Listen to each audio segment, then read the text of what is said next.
Whenever I begin a conversation, I begin by explaining what is mythology because it sounds very exotic. And the thing is, I'm often confused with people who write fiction.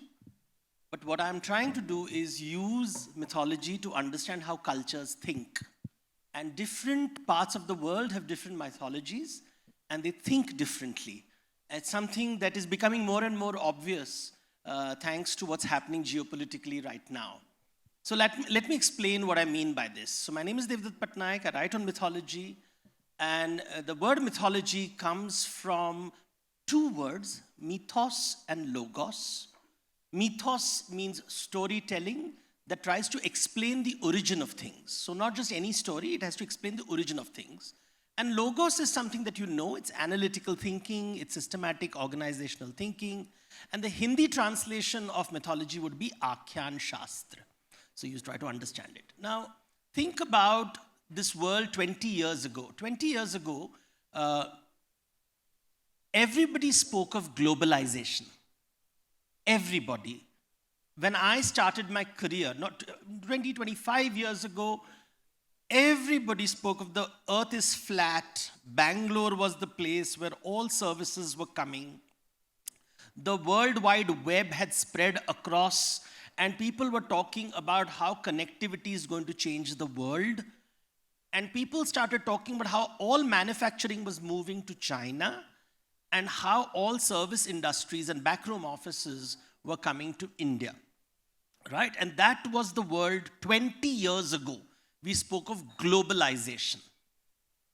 Today, nobody is talking about globalization. We are talking about nationalism. So it's Make America Great Again. It's about Brexit. It is about India first. It's about Bharat. So suddenly the conversation has changed. We are no longer talking about globalization, a time when the developed economies were telling developing economies to catch up. We now are talking about nationalism, where America is in panic that I have not been given the privilege that I deserve. And China is standing up and almost sounding like David fighting Goliath. Something has happened in 20 years. When I started my career, my friends were moving to the USA. It was the land of dreams. It was the place where you created trillion-dollar companies. $1 trillion, numbers which we had never heard of. $1 trillion companies. You had the Mang or the Fang, whatever you want to call them, Facebook, Apple, Netflix, all these big guys. But in these period, we also saw America showing homelessness, people living in the streets. When I traveled to San Francisco, I saw people on the streets. And something had changed. What changed? Today is this, while people are looking at political reasons, people are looking at economic reasons, people are looking at policy decisions, let me tell you something from a mythological point of view. How mythology talks to you, right? So when you read the Bible, there is Genesis. It begins with the Genesis. So in the beginning, God creates the world. Then you end with the last chapter, which is called the book of Revelations, where the world is coming to an end and the great battle is going to be fought between the forces of good and the forces of evil. So it's a beginning and an end. It's a very finite structure. There is a beginning and there's an end, and the end is combative. There is the good guys and the bad guys who are going to fight, and of course the good guy is going to win, right? Now look at what I'm telling you, and you'll realize I'm actually telling you the Harry Potter story. Because the Harry Potter story also begins, in the beginning there's a chosen one who appears. In the end there is a fight between the good guys and the bad guys, and the good guy wins. Or maybe I'm telling you Lord of the Rings, which also begins with a little hobbit going on a journey, and it ends with the big good guys and the bad guys, and the good guys win. It's always combative. Harry Potter is combative. Lord of the Rings is combative. Superman is saving the world from the end of the world. Then you have Iron Man doing it, then you have Batman doing it, then they all, because suddenly corporate India said that there should be teamwork. So suddenly now you don't talk about individual heroes. Now you have groups of heroes called Avengers who collaborate with each other. This is not accidental. They're collaborating and they're still trying to save the world. But the problem with saving the world is the franchise ends. So to create the franchise going, you need a supervillain once again. And the story keeps repeating itself, and nobody sees the linear structure of this narrative, which is linked to a biblical, mythic mindset. There is a beginning, there is an end, there is a war, and in the war, there is a winner. This is the classic Western mindset. What you call project management. Because project management is exactly like this. You have a vision, mission, goal, then you have a target, and in order to achieve the target, you have tasks. In order to achieve the tasks, you have a tracking system. Because only that which can be measured can be managed. So management is all about tracking systems. Everything, technology. Without an Excel sheet, imagine how businesses would function. It's all about databases. It's all about numbers. It's all about track in order to achieve the task, in order to achieve the target. And one day the target will be achieved. We all know that's a lie because that's only end of Q1. And it will never end. Even now, billionaire CEOs are having sleepless nights because they may not achieve the targets in next quarter. So all the billions, and they're still behaving like the sales guy who is selling and trying to achieve target in the gully next door for a pharma company. You're still chasing the target. And the language of corporations, war room strategy. It's a war room strategy. And there is penetrate the market, crush the competition, be the leader, dominate the industry. Look at this, and we talk about toxic masculinity. And then you have dog-eat-dog world. When I was starting my career, it was a dog-eat-dog world. Today, it is still a dog-eat-dog world. It's still a rat race. And now there's a new word. It's called Shark Tank. And it's being valorized. If you are in a Shark Tank, would you really think about diversity and inclusion? Do you have the time to waste your time with these feel-good things? Because sharks are going to kill you. And I remember sitting in a private jet with one of the richest men telling me how unfair the world is. Because the contract which he wanted didn't come through. So we have created this culture which is really based on the great war that will end all wars, like the First World War, the Second World War, the Cold War, the Gulf War.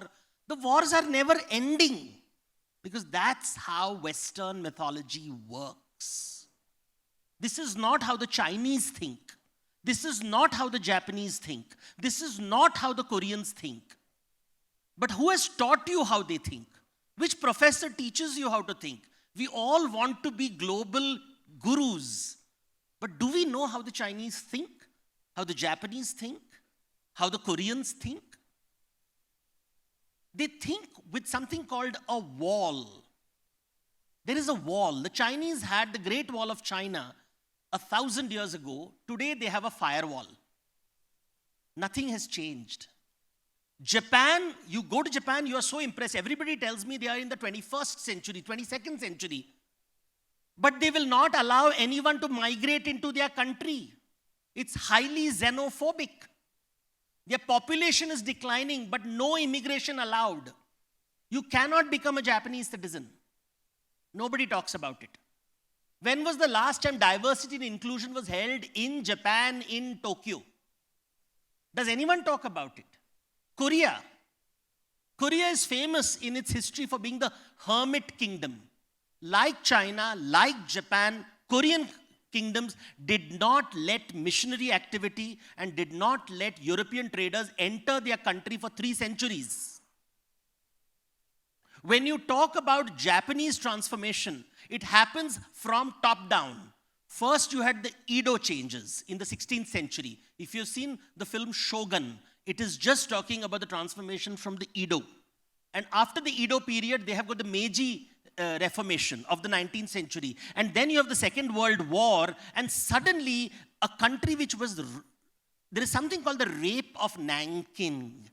Just read about it. It's a horrible story of what Japanese did to China and Korea. But when we think of Japan today, what do we think of? Hello Kitty. We think of Zen.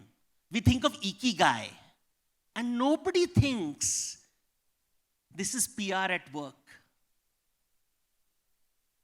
Nobody thinks this is PR at work. Nobody remembers Japanese imperialism anymore.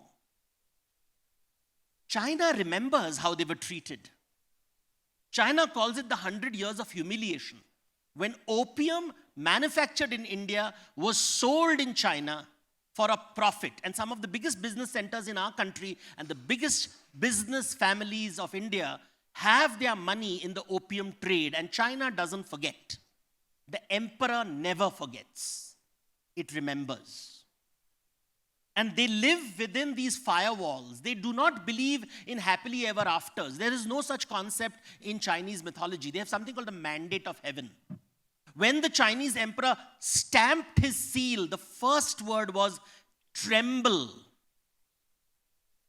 and bow to the dragon emperor. Tremble. This is the language. China has been a centralized economy for the last 4,000 years. 4,000. They have always been controlled by centers. It is nothing new. They're used to a Mao, a Deng Xiaoping, a Xi. They function. This is how the Japanese function. This is how the Koreans have functioned. But nobody teaches us their mythology. We are stuck in Harry Potter of the West. Meanwhile, Sun Tzu is almost winning the war. And where is India now? Where is India in this conversation? And that is the question, because what is our story? What is Ramayana and Mahabharata telling us? Is it telling us what the politicians are telling you? Because they have never read the scriptures. I have. They've never read the scriptures. They just want to win elections. They don't understand what's happening around the world. The Western mythology, the Eastern mythology, the way they think is different. How do you think? What's your core competency? And India's core competency has always been about adapting. We adapt. That's our core competency. You want to get Lakshmi walk. We are the only country which worships money. Lakshmi is worshipped in our country. And Vishnu is called someone who attracts Lakshmi. Lakshmi Vallabha. How do you attract Lakshmi? You attract Lakshmi by understanding the world. What does the world need? And it does not begin with the measurable world. It begins with the non-measurable world. So not the world of management. So look at the words, and you're all familiar with these words. It's called Sagun Nirgun. Sakar Nirakar. Sakar is something which is visible, measurable, which has attributes. Nirakar is something that you cannot measure. Now this sounds very exotic when a Guruji in clever costumes talks about interstellar dimensions. But it is very practical. You can measure material things. You cannot measure emotional things. Can you measure jealousy? So if you can't measure jealousy, you can't manage jealousy. Can you prove who is jealous? How do you prove who is jealous in this world? Can Elon Musk create an app to measure jealousy? Can the best IIT, IIM graduate measure jealousy? They can't. You can't measure jealousy. And yet jealousy shapes the world. You see, China is jealous of America. America is jealous of China. It is jealousy. And Narad has been talking about jealousy all the time. Your GDP is better than my GDP. Narayana, Narayana. Because jealousy is how they function. They just want to be better than the others. They are on a Shark Tank. They're boys who play games. They are on video games. They are not interested in governance. They are not interested in people. They are not interested in inclusion. They are not interested in helping people. They just want to be the winner of the game. They are not interested in creating a happy world. Because they don't understand what happiness is. They don't understand nirguna, the non-measurable. And what do we not measure? Can you measure hunger? You can't. You can measure food, but you cannot measure hunger. What is the corporate word for hunger? Ambition. You don't look at a businessman and say, "Sir, aap bahut bhuke ho." It sounds so crude. We'll say, "Sir, you're very ambitious." The other word for ambition is greed. Tell me what measurement does greed and ambition separate? Are rich people greedy or ambitious? Poor people are aspirational. Rich people are ambitious. Nobody is greedy. Because there is no mathematical formula for greed. But you can measure wealth. You can measure wealth. Can you measure fear? You see, because when a tiger is going after the deer, the tiger is saying, "I'm hungry, I need to catch the deer." The deer is saying, "I'm afraid he will catch me." Can you measure fear? No, you can't measure fear. But what you can measure is weapons that people have. You can measure weapons. You can measure how much insurance you have. Your insurance policy tells me how scared you are. The terror you have. So the young boy who is going on his little bike without a helmet, delivering stuff, is telling you that he doesn't care about death. His hunger is above his fear. उसको डर नहीं लगता है, because भूख लगी है, sir. I have to pay my bills. I have to pay my bills. My bills are far higher than the risk to my life. I'm willing to take the risk. But हम दर्शन नहीं करते हैं. Darshan karna is to see what is not measurable. We cannot see through a measuring instrument hunger and fear. But if you have empathy, you can. So you meet rich and powerful people and you see how hungry they are and how frightened they are. And if the rich are hungry and frightened, why would they bother to help you become rich and powerful? Why would they bother to include you? They will only give you the leftover scraps from their plate, which in Sanskrit is called uchishta. I will eat, then whatever is left you can keep, sir. I will call this rewards and recognition. How do you measure greed and cruelty and meanness? You can't. That's why that is why Vishnu is always smiling. You see, wealth in our religion, in India, is called Lakshmi. So you can have fixed assets, Bhudevi, and fungible fluid assets, brand assets, Shri Devi, Bhudevi, Shri Devi. Then you have power, Durga, with weapons, which makes you feel safe. But then you have a third goddess called Saraswati. And Saraswati is only generated when you have curiosity. So hunger makes you to go towards food. Fear makes you go towards power. But it is curiosity that takes you towards knowledge. If you are not curious about people, you don't need a market research agency to tell you about the country. Just walk, see, listen. It's there everywhere. you see people and you're curious about the fear and insecurity of the privileged elite. Saraswati is telling you this. This ambitious person is greedy. And then they tell you that they look at how mythology describes it. There is Swarg. And Swarg is where Indra lives. He has everything that he desires. He has the wish-fulfilling tree, Kalpataru, the wish-fulfilling cow, Kamadhenu.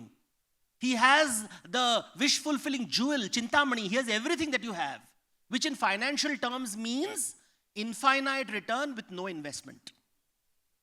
That's the description of Swarga, written 2000 years ago by our ancestors. They said, this is a world where you don't have to do any work. You don't have to do any work. Others are productive for you. We call them employees. And they are very hardworking employees. You treat them like family. You don't have to pay them at all.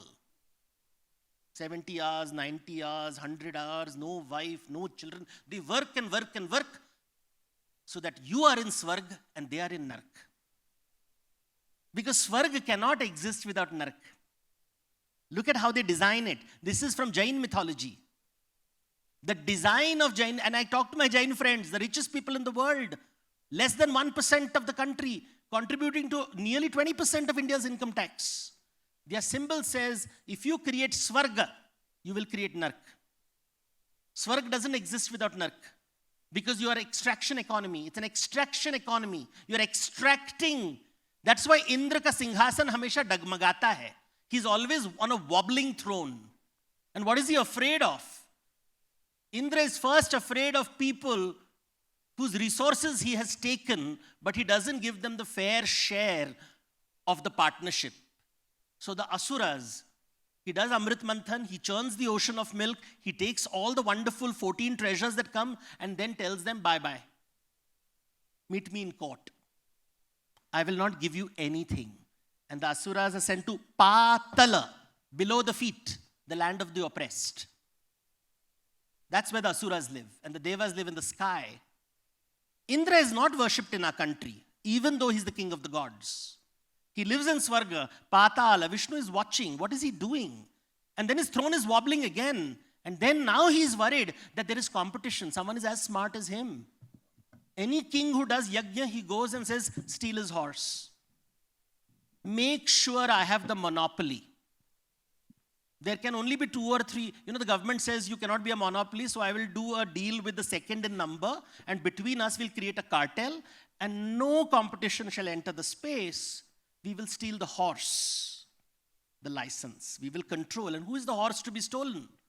Is it the politician who makes the policies? Which is why all businesses go to only one Indra. How do you create? Why aren't there billionaires in every state of our country? We should have 10 billionaires in each and every state of our country. We have 26, 30 states named. We should have billionaires everywhere. Why shouldn't we have billionaires everywhere? The earth is tilting only in one direction, and that's not healthy. We need billionaires everywhere. In every city. Where is the billionaire of Raipur, of Jaipur, of Bhubaneswar, of Assam? Where is the billionaire? Where are they? Where are they? Indra is saying, no, everything shall be mine. That is why his throne trembles. And then his throne trembles because the rishis are doing tapasya. They are saying, we don't want what Indra has to offer. It's a horrible place. We don't want Swarg, we don't want Nark. And then he sends the Apsara. And that is called deals and discounts. On Instagram, we all know how it comes and makes us dopamine addicts. The best brains in the world are trying to make the next generation of children dopamine addicts. They have become hustlers. And they don't think about it. Because you see, Shark Tank. We have to win. So what if children become drug addicts? Well, it's not drug technically. We'll just get the lawyers to agree with us that dopamine addiction is not an addiction. In fact, we'll gamify it. Gamify karenge, Narayana, Narayana. These are stories which I'm telling you are 2,000 years old. But nobody decoded it for us because there is another alternative to it. It's called Vaikuntha. In Vaikuntha also Vishnu has Lakshmi coming, but there is no opposite of Vaikuntha. There is no opposite of Vaikuntha. There is no Naraka. Because Vaikuntha is not about Vishnu becoming rich. It is about him making other people rich. He's enabling the other. He's saying you have to feed the other. Give others Lakshmi. Give others Durga. Give others Saraswati. So that they discover they have to pay it forward. Because unless you repay your debts, there is no moksha. Traditional Indian model, profit is debt. Profit is debt. So the richest men in our country are in debt of Bharat Mata. Let's ask them to repay their debts, rather than asking the poor to work harder. And you repay debts by creating opportunities. It's not taxation, it's opportunity create karo. Create opportunities. How many opportunities have you created? How many billionaires have you created? I don't want to celebrate your becoming a trillionaire. I want to celebrate how many billionaires have you created. I want to celebrate how many millionaires have trillionaires created. Let us do new models of measurement. Or learn from the Chinese youth who say, if you push us hard enough, we will lie flat. The lie flat movement. Do go slow movement. They are becoming tapasvis. They are resisting the chabuk of the Dragon King. The world is changing. Gen Z has come in. Gen Alpha is going to come. But our scriptures are telling stories. We use words like Sanatana. Sanatana is something which never changes. Jealousy will never go away. But jealousy won't create happy worlds. Contentment will. Santosha. Whenever I talk about, I have gone to each and every IIM in the country, and every time I talk about contentment, I get a pushback saying, sir, we will become lazy. How can we be contented? I'm saying you are contented, na? Because only when you are content will you look at other people's hunger. जब तुम्हारा पेट भर जाता है, तभी तुम दूसरों लोगों की दिखोगे. If you're still hungry all the time, if a billionaire is hungry, do you really think he cares about you? He doesn't care about you. He's thinking about himself. जब तक पेट पूजा नहीं करेगा, वो दूसरों को क्यों देखेगा? If you're not content, you will not look at the other. If you don't look at the other, you will not see their hunger, their fear, their curiosity. And if you don't see other people's hunger, fear, and curiosity, you won't do swaha. You won't give them the investment that they need, the investment of Lakshmi, of Durga, of Saraswati. If you don't give it, the India won't grow. There won't be Mangala. We will have Labh. We will never have Shubha Labh. These politicians are talking about Labh. You want to be Bharat inclusion, you need Shubha Labh. And ask all the rich people and the powerful people, are you creating Swarga or are you creating Vaikuntha? And Vaikuntha is not created by policy. I have worked with people, whenever I make this presentation, they say, Devdutt, I want to be a Vaikuntha, give me a standard operating procedure. And I'm like, yeah, you have to change. Because I can't see your hunger. Yes, but sir, hunger to chahiye na sir, drive chahiye, drive. I said, ho gaya aapka. If you disappear also, the world will continue. You don't matter. You are an old tree in the forest. Go home, you're firewood. The new saplings are coming. Focus on the new saplings.